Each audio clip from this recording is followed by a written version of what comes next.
paano mag-blur ng video gamit po ang CapCut. May nag-comment po kasi nito guys sa ating comment section. Ito pang comment niya. Open lang natin ang CapCut apps. Kailangan po kasi guys, meron kayong ganito. Ito po ang gagamitin natin ngayon. Click New Project. Hanapin lang natin dito yung videos or photos. Halimbawa guys, video. Tap lang natin ito. Then tap nyo po ang add.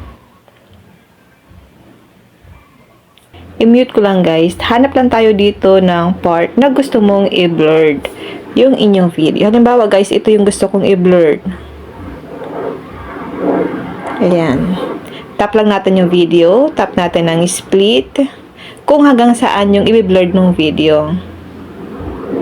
Halimbawa hanggang dyan. Tap ulit natin ang split sa baba. Kaya dito, tap natin yung part na gusto mo siyang i-blurred. Tap lang natin ito.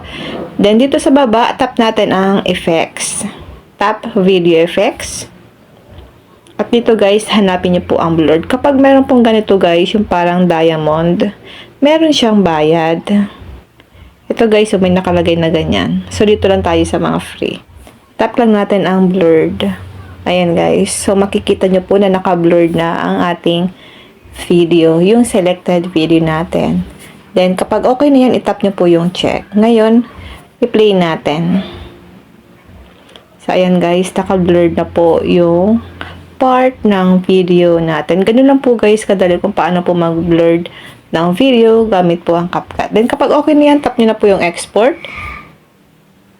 Then, wait nyo lang siya guys na mag 100% at nakasave na po yan sa inyong mga photos or gallery.